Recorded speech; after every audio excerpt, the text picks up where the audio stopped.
नमस्कार। आइए बात करते हैं सबसे पहले आपकी कनिष्ठ उंगली के बारे में।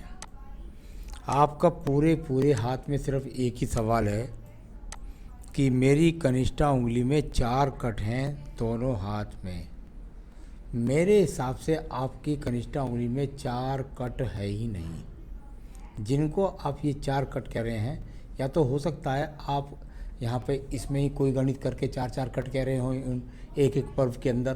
तो कुल मिलाकर क्या है इन कट का प्रभाव, सबसे पहले बताता हूँ। यहाँ पर सूर्य के पहले पर्व तक, अच्छा आपकी प्रत्येक उंगली में 4-4 कट हैं ये कह रहे हैं आप, ठीक है। इस तरीके से ये जाकर के इस तरीके से कह रहे हैं आप। चलिए मैं बताता हूँ यहाँ किस तरीके से ये 4 कट बन रहे हैं आपके। देखिए ये है आपकी कनिष्ठ उंगली। कनिष्ठ उंगली ज्ञान के लिए जानी जाती है, अच्छे व्यवहार के लिए जानी जाती है, बुद्धि के लिए जानी जाती है। यानी कुल मिलाकर के यदि मैं इसको कहूँ तो ये बताती है कि आपको जीवन में जल्दबाजी करनी चाहिए या नहीं करनी चाहिए, या कैसा आपका बौद्धिक स्तर है। सवाल ये है कि ये सूर्य के पहले कट तक नहीं पहुँची। जब सूर्य के पहले कट तक उंगली ना पहुँचे तो व्यक्ति अपने जीवन के अंदर जल्दबाजी करता है। जल्दबाजी करने के कारण व्यक्ति नुकसान उठाता है, और नुकसान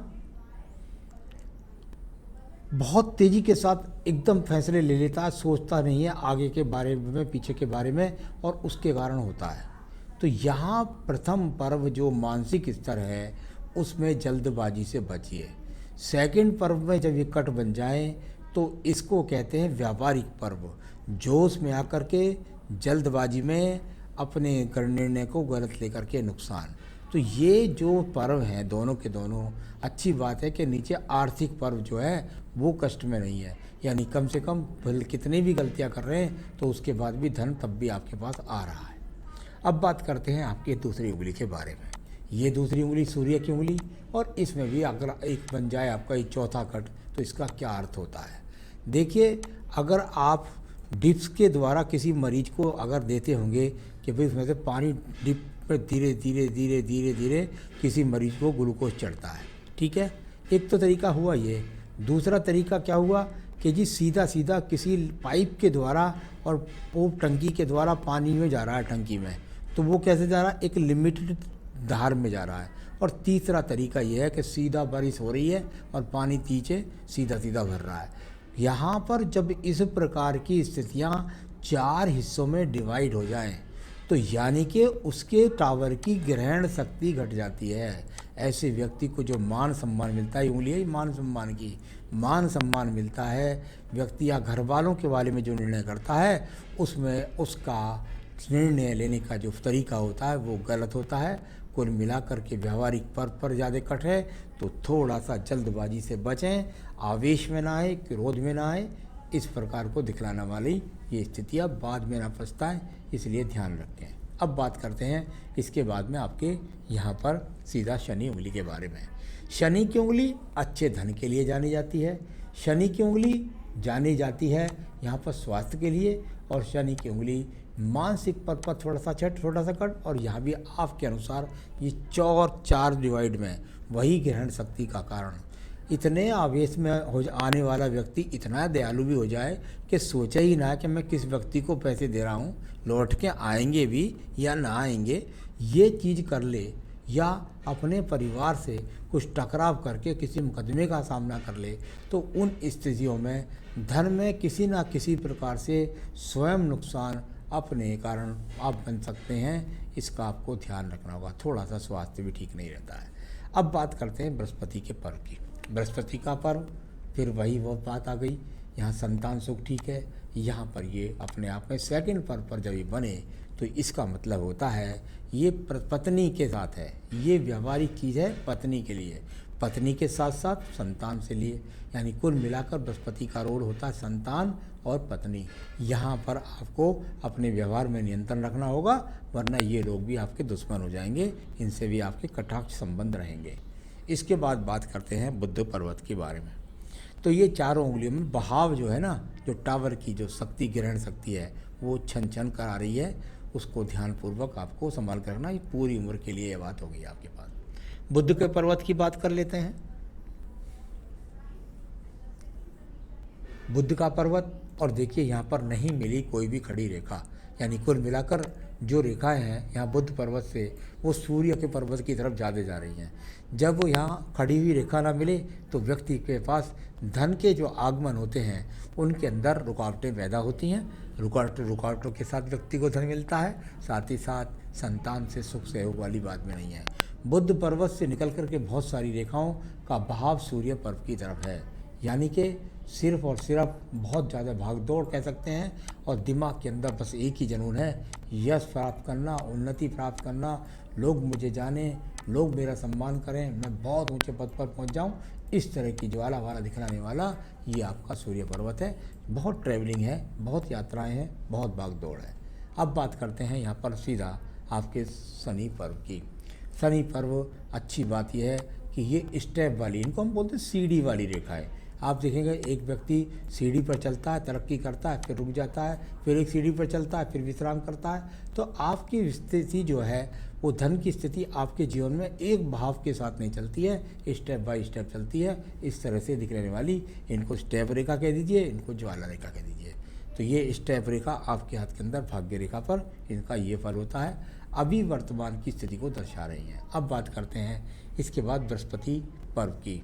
बृहस्पति का पर्व और यहाँ पर ये ट्रायंगल बन जाए, व्यक्ति का स्वयं का मकान होता है और व्यक्ति पर एनर्जी स्थिति मजबूत होती है। साथ ही साथ बहुत सारी योजनाएं बनाने में संपन्न है, योजनाओं में बिखर जाने की संभावना भी काफ़ी लगती है। तो कुल मिलाकर बृहस्पति अनुकूल है, विवाह भी करा देगा, तो संतान भी दे देगा और दिमाग भी दे देगा, लग्जीरियस भी दे देगा, तो सब चीज़ें दे देगा। उनको संभाल कर रखने की ज़रूरत है। अब बात करते हैं हम यहाँ पर सीधा हृदय रेखा की। हृदय रेखा यहाँ टूट टूट करके चलती है। पूरी प्रकार की जब हृदय रेखा टूट टूट कर चले तो व्यक्ति का स्वास्थ्य संबंध, साथ ही साथ देखा जाता है थोड़ा सा पत्नी के साथ में टकराव का संबंध, तो ऐसी स्थिति यहाँ पर दिखलाई पड़ती है। इसके बाद बात करता हूँ मैं आपके मंगल पर्वत की। मंगल पर्वत, प्रथम मंगल पर्वत सही प्रकार से यहाँ पर आपका मंगल पर्वत है। आप कर्म करने वाले व्यक्ति हैं, कर्म करते रहते हैं, लेकिन कुछ रेखा यहाँ काटने वाली है। कर्म जितना करते हैं उसके अनुसार धन नहीं मिलता। तो चलिए, ये कर्म रेखाओं के रूप में भी आपकी रेखा यहाँ पर ठीक ठाक मिली। इसके बाद बात करता हूँ मैं आपकी बुद्धि रेखा की। एकदम सीधी यहाँ से बुद्धि रेखा और पहुँच गई मंगल पर्वत तक। किसी प्रकार की साहस की कोई कमी नहीं अपने आप में। यहाँ पर अगर देखें तो कोई साहस की कमी नहीं है। बैलेंस में दिमाग को रखना है बस थोड़ा सा, और उसके साथ निर्णय लेंगे तो अच्छी बात आपके लिए रहेगी।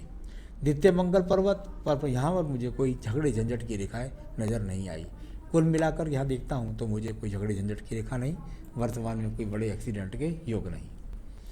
इसके बाद बात करते हैं आपके चंद्र पर्वत के बारे में। देखिए, चंद्र पर्वत पर भी यहाँ पर एक गोल घुमाव बना, यानी कि यहाँ पर एक चक्र बना है। चक्र जब बनता है इस प्रकार से तो व्यक्ति बहुत गति के साथ सोचता है, बहुत सारी योजनाएं दिमाग में चलती रहती हैं। उनको चलाइए, अच्छी बात है, लेकिन कुल मिलाकर संभल करके चलें, ये दिखलाने वाला आपका यहाँ चंद्र पर्वत भी है। तो अच्छा खासा ठीक ठाक है, कोई मनोरोग नहीं, कोई डिप्रेशन नहीं, कोई बड़े रोग के संकेत भी यहाँ पर नहीं है। अब इसके बाद बात करता हूँ मैं यहाँ पर सीधा आपकी व्यापारिक रेखाओं के बारे में। देखिए, मैंने आपकी जो कनिष्ठा उंगली बताई थी वहाँ पर मैंने बताया था कि बस बड़े निर्णय लीजिए, लेकिन सोच समझ करके लीजिए। कुल मिलाकर व्यापारिक रेखा आपके पास है जो बुध पर्वत को देख रही थी।